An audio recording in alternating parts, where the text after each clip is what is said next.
할렐루야. 반갑습니다. 오늘 3월의 마지막 주일을 맞이했습니다. 이제 3월 달도 다 가는 거죠. 아주 급속히 봄이 오는 듯했어요. 급속히 봄이. 그러면서 와, 이제 이 봄이 아니라 여름 오겠다, 이렇게 생각을 했거든요. 그리고 막 반팔을 입은 사람도 사실은 있었거든요. 그런데 아침 온도가 오늘 1도까지 떨어졌어요. 초겨울 날씨가 왔어요. 크리스마스가 가까워서 그런가? 아무튼 봄을 기다리건만 봄이 그리 쉽게 오지는 않는 것 같다, 이런 생각도 듭니다.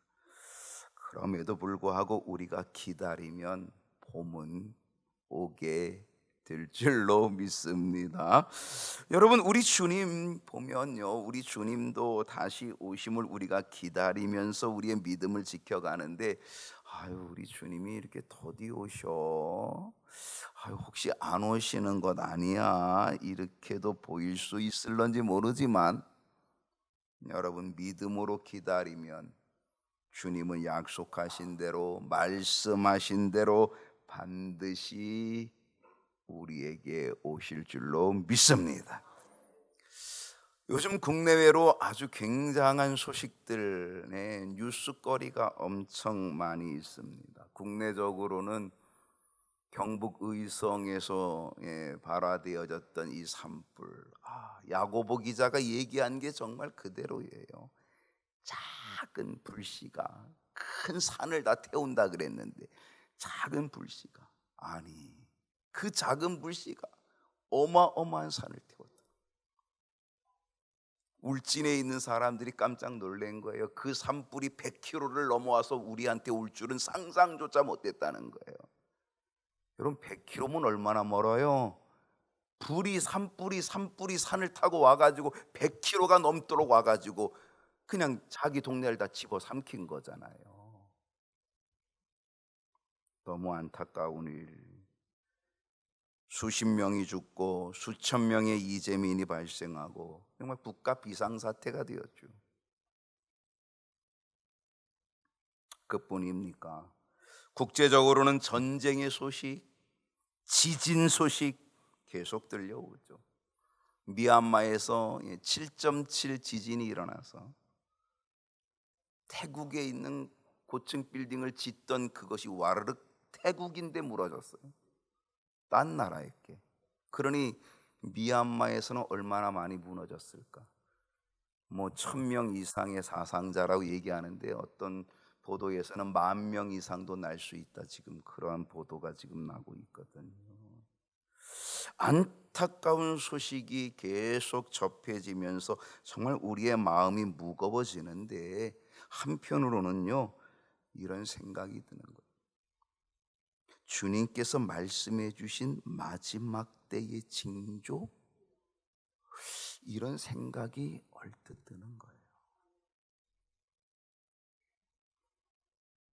여러분, 어떤 혼란 속에서도요, 어떤 소문 속에서도요, 더욱 하나님을 신뢰하고 더욱 하나님의 뜻을 구하고, 거짓 선지자들, 특별히 거짓 선지자들의 미혹에 넘어가지 말고 더욱 믿음의 자리, 믿음의 길 걸어가실 수 있기를 소망합니다.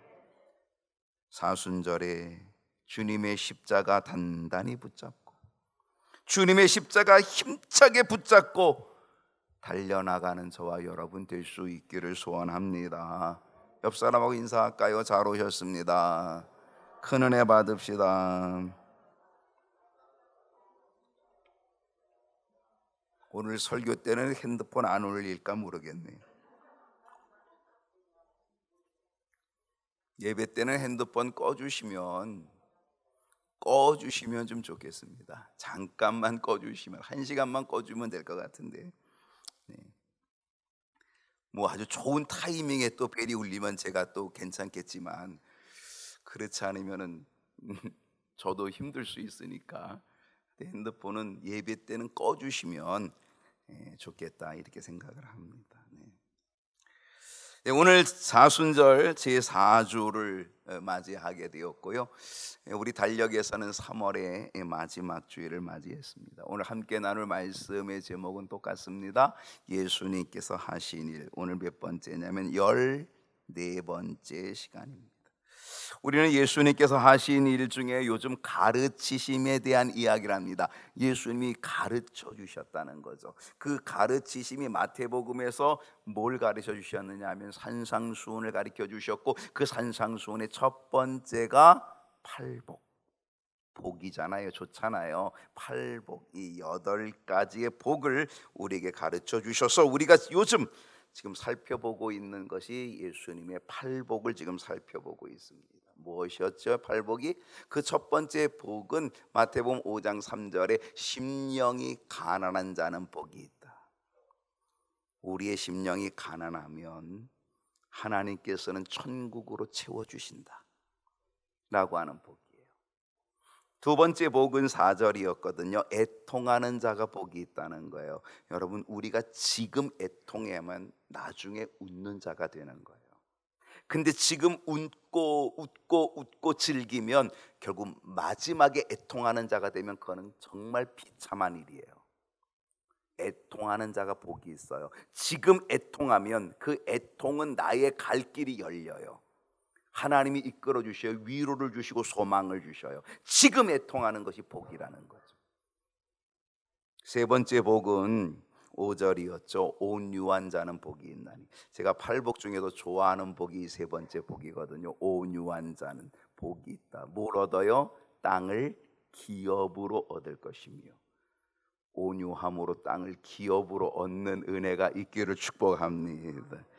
네 번째 복이 뭘까요? 그것은 의에 줄이고 목마른 겁니다. 줄이고 목마르면 좋지 않지만 의에 줄인 것, 하나님의 뜻이 뭔지, 하나님의 원하심이 뭔지, 하나님의 길이 뭔지, 이거를 찾기 위하여 의에 줄이고 목마른 자가 되는 것, 하나님의 뜻을 갈급해 하는 것, 그 뜻 이루어드리게 갈급해 하는 그 사람은 어떻게 됐다? 복이 있다, 배부르게 된다라고 하는 것이죠.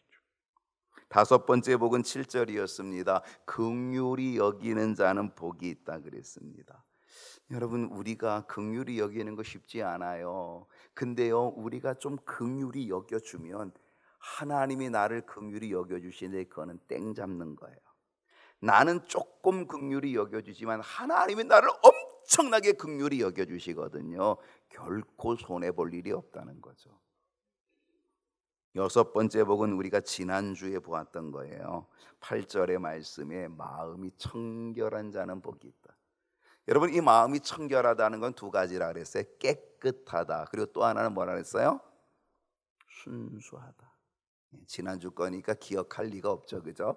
네, 마음이 청결한 자는 복이 있어요. 그 청결하다는 것은 깨끗하다는 거예요. 순수하다는 거예요. 예. 그래서 밭에 씨를 뿌려도 어떻게 뿌리지 말라? 섞어 뿌리지 말라. 두 마음 품지 말라. 섞어 뿌리지 말라. 예, 옷을 만들어도 섞어 짠 옷 만들어 입지 말라, 그런 얘기예요. 왜? 그러다가 내 마음도 섞어져서 두 마음 되면 하나님 섬기는 마음이 아니라 세상도 섬기고 물질도 섬기고, 그래서 주님이 하나님과 재물을 겸하여 섬길 수 없다. 마음이 청결하면, 이 마음은 눈이에요. 이 마음으로, 이 청결한 눈으로, 이 깨끗한 눈으로, 이 순수함을 가지면 뭐가 보인다? 하나님을 볼 수 있게 된다. 자, 오늘은 7번째 복입니다. 오늘 7번째 복인데 7번째는 9절입니다. 다 같이 한번 읽어볼까요? 시작.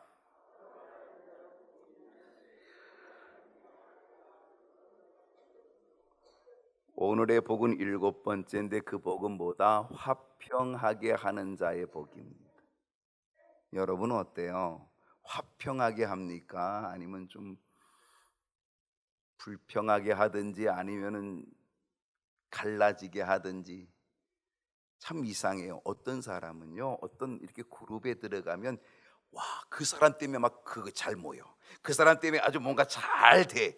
근데 어떤 사람이 거기 딱 들어가면 다 깨져. 그 사람만 들어가면 다 깨져.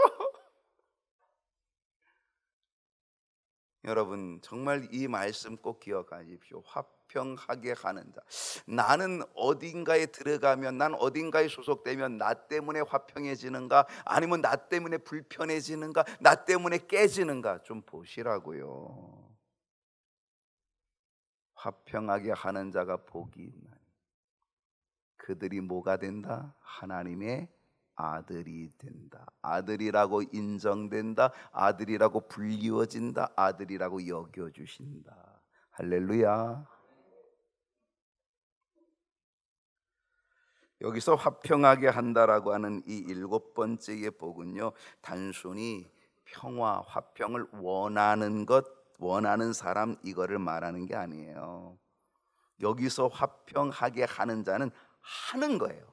화평하게 하는 자는 하는 거예요. 이거는 적극적이에요. 그러니까 이 사람 뭐예요? 평화를, 화평을 만들고 이루는 사람이에요. 피스메이커. 평화를 만들어내는 거죠. 이루는 거죠. 그러면 하나님의 아들이 되는 거예요. 하나님의 아들로 인정받고 불리워지는 은혜, 복을 얻게 된다는 거예요. 성 프란시스의 평화의 기도 있어요. 그 노래도 굉장히 좋아요. 주님, 나를 당신의 평화의 도구로 써주시옵소서. 나를 당신의 평화의 도구로 써주시옵소서. 미움이 있는 곳에 사랑을, 다툼이 있는 곳에 용서를, 분열이 있는 곳에 일치를, 의욕이 있는 곳에 믿음을, 그릇됨이 있는 곳에 진리를, 절망이 있는 곳에 희망을, 어둠이 있는 곳에 광명을, 슬픔이 있는 곳에 기쁨을 심게 하소서. 여기서 중요한 게 뭔지 아십니까? 주님, 나를 당신의 평화의 도구로 써주시옵소서. 도구로. 평화의 도구는 하나님의 뜻에 따라 평화를, 화평을 만들고 이루어가는 사람, 그게 도구거든요.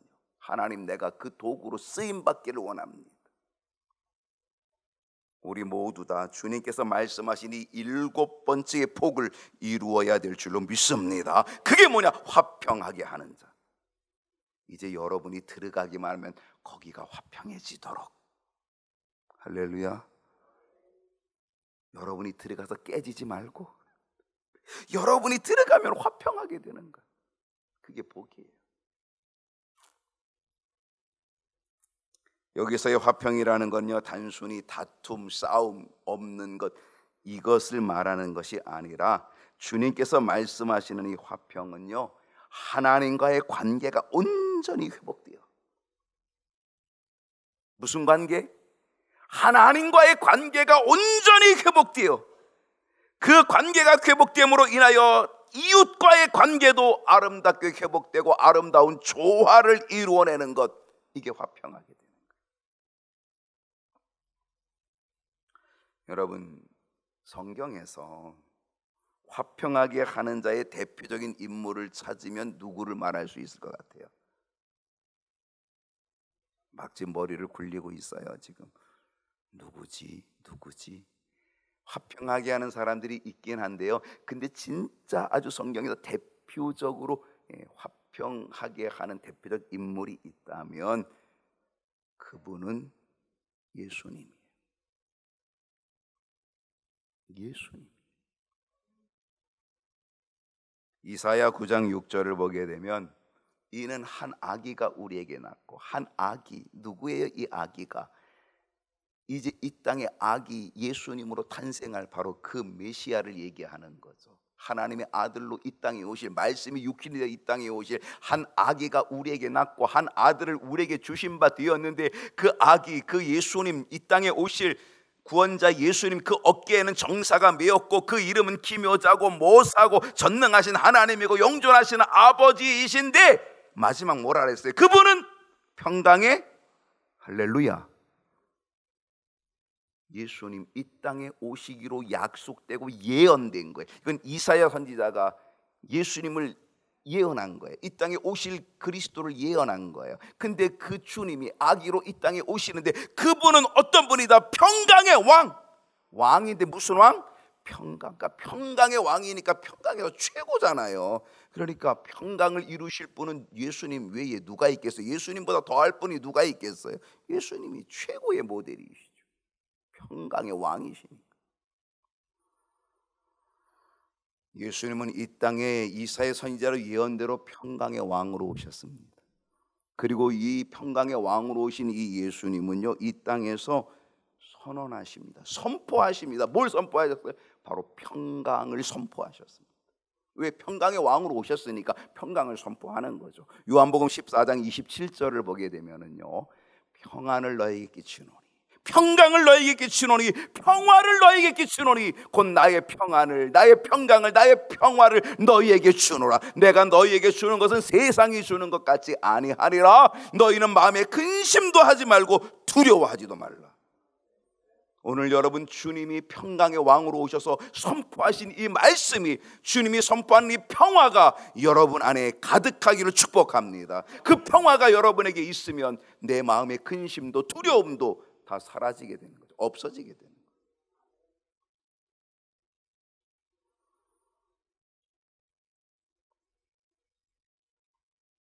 우리는 이 평강을 소유해야 합니다. 세상의 어떤 근심도 두려움도 이기는 이 놀라운 평강, 주님이 선포하신 이 평강을 우리는 소유해야 됩니다. 그리고 우리는 소유할 뿐 아니라 우리도 주님 모델을 닮아서 우리도 이 평강을 선포해야 된다는 거예요. 그래서 이 세상의 근심과 두려움 속에 있는 사람들에게 이 평강을 선포하고 그들에게 있는 두려움과 근심을 다 몰아내고 평화를 이루어내는 피스메이커, 평화를 만들어내는 화평케 하는 자, 우리 모두가 돼야 될 줄로 믿습니다.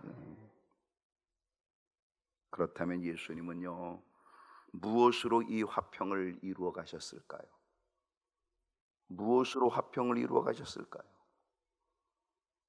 뭐로 예수님이 화평을 이루셨을까요?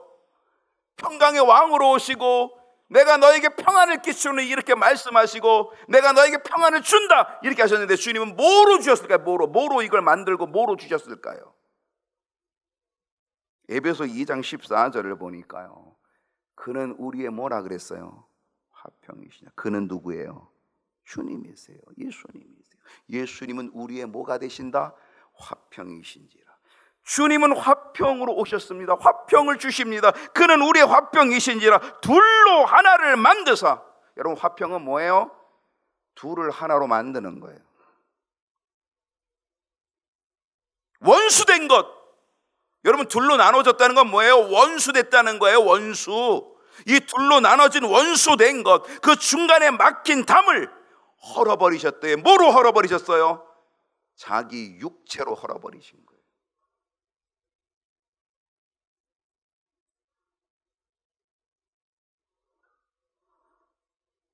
왜 둘이 되었을까요? 왜 둘일까요?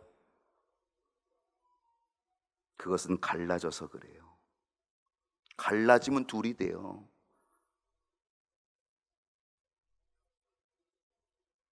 분리되었기 때문이에요.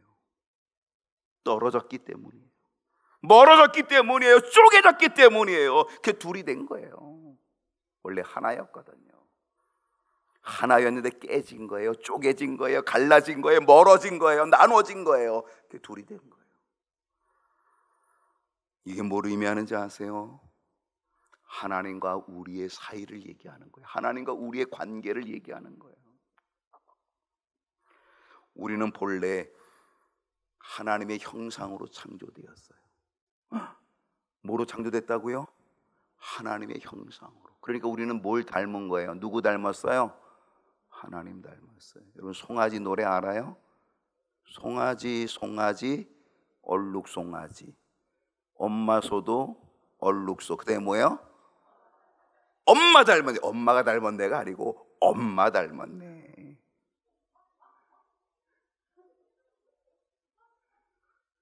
엄마 닮은 거예요. 여러분, 송아지는 엄마 소 닮은 거예요.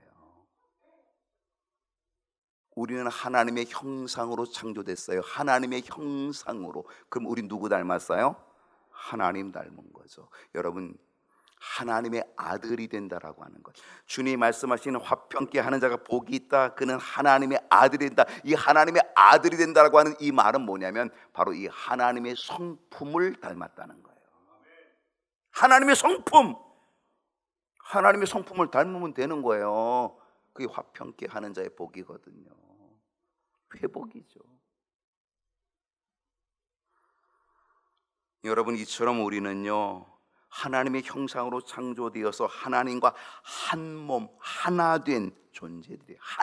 하나님과 우리는 하나라니까요. 하나님의 형상으로 창조됐어요. 엄마 닮았잖아요. 송아지가 뭐 엄마가 닮든 엄마 닮았어요. 다 닮았다니까. 왜? 하나예요. 한 몸에서 나와서. 우리는 하나님의 형상으로 창조됐으니 하나님과 한 몸이라니까요. 하나예요. 근데 그 하나가 어떻게 됐어요? 쪼개졌다는 거예요. 깨졌다는 거예요. 둘이 됐다는 거예요.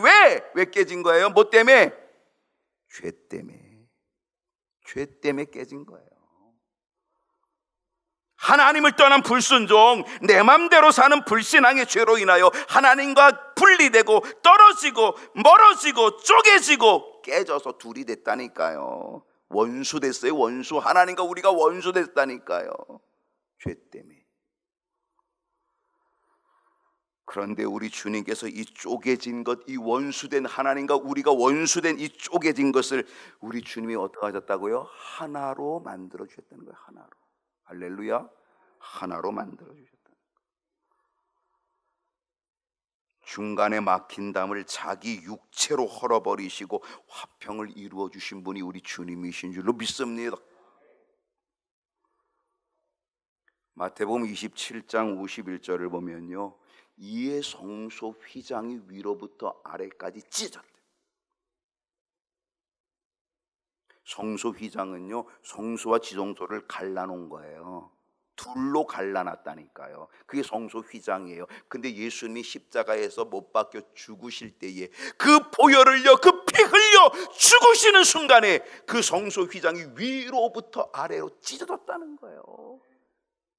둘로 나누어졌던 게 어떻게 됐다고요? 하나가 됐다는 거예요. 성소와 지성소가 하나가 됐다는 거예요. 하나님의 보좌 앞으로 담대히 나가는 하나 되는 길이 열렸다는 거예요. 그 길을 누가 만드신 거예요?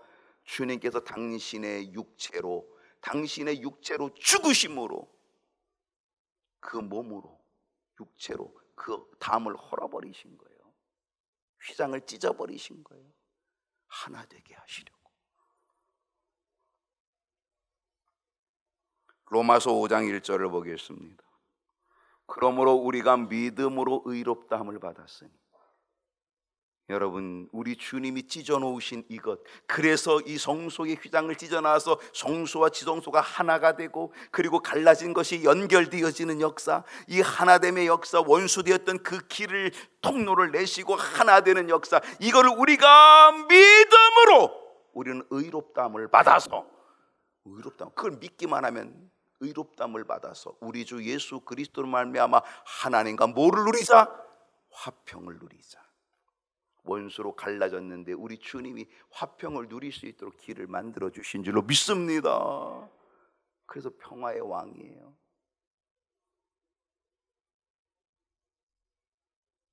마태복음 5장 9절을 보면요, 화평하게 하는 자는 복이 있나니 그들이 하나님의 아들이라 일컬음을 받을 것입니다. 여러분, 화평하게 하는 자의 복이 뭐라고요? 하나님의 아들. 예수님은 하나님의 아들 맞으세요? 화평하게 하시는 분인데 하나님의 아들 맞겠죠, 그죠? 안 맞아요? 맞지요? 시편 2편 7절을 보면요, 구약의 말씀이잖아요. 시편, 이건 예언입니다. 예언. 자, 어떤 예언이냐? 내가 여호와의 명령을 전하노라. 명령, 하나님의 말씀을 전하노라, 예언하노라. 여호와께서 내게 이르시되 너는 내 아들이라. 이제 이 땅에 평화의 왕으로 오시고 그 몸으로, 그 육체로 십자가에서 찢어서, 그래서 그 성소 휘장을 찢어내고 하나님과 우리가 하나 되어지는 길을 열어놓으신 우리 주님, 화평케 하시는 우리 주님, 여호와께서 이르시되 너는 내 아들이라. 할렐루야. 오늘 내가 너를 낳았도다. 내 아들이다. 하나님이 그렇게 인정해 주신다는 거예요. 예언의 말씀이에요. 근데 여러분, 이 예언의 말씀대로 우리 주님이 이 땅에서 화평의 길을 열어놓으셨잖아요. 하나님은요, 이 예수님에게 직접적인 말씀도 주셔요. 어떻게 말씀하셨을까요? 마태복음 3장 17절을 보니까 하늘로부터 소리가 있어요. 하나님이 말씀해 주셔요. 하늘로부터 소리가 있어 말씀하시되 이는 내 사랑하는 아들이요. 예수님에게 말씀하시는 거예요. 예수님을 향하여 말씀하시는 거예요. 이는 내 사랑하는 아들이요, 내 기뻐하는 자라. 마태복음 17장 5절을 보게 되면은요, 이는 내 사랑하는 아들이요, 뒷부분에 보니까 그래요. 이는 내 사랑하는 아들이요, 내 기뻐하는 자니 너희는 그의 말을 들으라. 하나님께서 직접적으로 예수님을 향하여 내 사랑하는 아들이라고 말씀해 주신 거예요. 화평케 하시니 당신의 몸을 찢어서 그 십자가의 보혈로 찢어서 하나님과 우리의 원수된 관계를 화평케 하나 되게 만들어 주시니 너는 내 아들이다, 내 사랑하는 아들이다, 내가 기뻐하는 자다 라고 그렇게 말씀해 주시는 거죠. 여러분, 그뿐인 줄 아십니까? 마태복음 16장 16절을 보면요, 시몬 베드로가 얘기합니다. 예수님의 제자잖아요. 시몬 베드로가 주는 그리스도십니다. 살아계신 하나님의 뭐예요? 아들이십니다. 시몬 베드로가 예수님의 제자인데 보니까 와, 하나님의 아들 맞다. 하나님의 아들로 그렇게 고백하지 않습니까? 물론 베드로가 예수님의 제자이니까 이렇게 고백할 수 있겠지요. 그럼 다른 고백 보겠습니다. 마태복음 27장 54절을 보겠습니다. 이는 진실로 하나님의 뭐야? 아들이었다. 그럼 이건 누구 고백일까요? 아까는 시몬 베드로 고백이면 예수님의 제자 중에 한 사람의 고백이라면 이건 누구 고백일까요? 이거는 백부장이에요. 백부장. 로마 백부장이라니까요. 이 로마 백부장이 뭐 하는 사람이에요 지금? 예수님 사형 집행한 사람이라니까요. 예수님 십자가에 못 박고 사형 집행한 사람이에요. 이 로마 군병이, 이 로마의 백부장이 예수님의 십자가 죽으심을 보고 이는 진실로 하나님 아들이었도다. 베드로가 고백한 거는 그래도 제자니까 고백했다고 치더라도 이거는 로마 백부장의 예수님을 십자가에 못 박아 집행하여 죽인, 못 박아 죽인 이 로마 군병이 백부장이 고백했다니까요. 자기가 죽여놓고 이는 진실로 하나님의 아들이었도다. 할렐루야. 화평을 이루신 예수님은 하나님의 아들로 인정받으신 줄로 믿습니다. 중요한 것은요, 이 화평을 이루기 위해서는 희생과 헌신이 없으면 안 돼요. 그냥 화평이 이루어지는 게 아니에요. 그냥 저절로 화평이 이루어지는 게 아니에요. 여기는 희생과 헌신이 있어야 돼요. 무슨 희생? 십자가의 죽으심, 보혈 흘리시는 자기 육체로 막힌 담을 허시는 거잖아요. 하나 되게 하시는 거잖아요. 우리 주님은 당신의 몸으로 십자가의 죽으심으로 화평의 길을 열어 주신 줄로 믿습니다. 이 최고의 화평의 모델이신 분이 누구라고요? 예수님. 그런데요, 이 최고의 화평의 모델이신 예수님을 닮은 사람들이 있어요. 제가 간단하게 얘기하려고 하는데 누구일까? 구약의 모세예요. 출애굽기 32장 10절 보십시다. 그런즉 내가 하는 대로 두라. 하나님의 화가 잔뜩 났어요. 엄청 화가 났어요. 그래서 모세에게, 야, 너 모세야, 나 말리지 마. 나 지금 화가 무지무지하게 났어. 말리지 마. 내가 이 이스라엘 백성들에게 진노하여 그들을 다 싸그리 다 진멸하고 오히려 다른 민족 큰 민족, 큰 나라 다시 만들어줄게. 하나님이 엄청 화가 나서. 왜? 그들이 금송아지 섬겨서. 하나님이 엄청난 은혜로 그들을 구원해 주시고, 출애굽의 은혜를 주시고, 홍해를 육지처럼 건너가게 하시고, 마라의 쓴물 단물 만들어 주시고, 그렇게 해가지고 하나님이 인도해 주시고만, 그런데 그들이 금송아지 만들어 섬겨. 하나님이 얼마나 화가 났는지. 야 모세야, 너 나 말리지 마. 이거 싹 쓸어 죽이고 새로 민족 만들어 줄게. 나 말리지 마. 그때 모세의 태도가 뭔지 아십니까? 화평케 하는 자의 태도입니다. 그게 모세입니다. 출애굽기 32장 32절에 보니까 그러나 이제 그들의 죄를 사하시옵소서. 하나님 그러지 마시고 사해 주십시오. 하나님 그래도 이 백성 용서해 주십시오. 만약에 하나님 용서해 주지 않으시걸러랑 원하건대 주께서 기록하신 생명의 책에서, 그 생명책에서 내 이름 지워 주십시오. 모세 이렇게 자기를 희생하고 자기를 헌신하는 거예요. 내 생명책에서 내 이름 지워져도 좋으니까 하나님 이 백성 용서해 주십시오. 이게 이 모세가 화평케 하는 자의 모습을 가지고 기도한 거예요. 하나님이 모세의 기도를 들으신 줄로 믿습니다. 모세는 하나님과 이스라엘 백성 사이에 그 원수되어서 진멸해야 될 그 사이를 화평을 이루는 자게 되었다는 거. 화평 이루는 자. 이 모세는 하나님의 신실한 종으로 인정받은 줄로 믿습니다. 신약에는요 바나바라는 사람이 있습니다.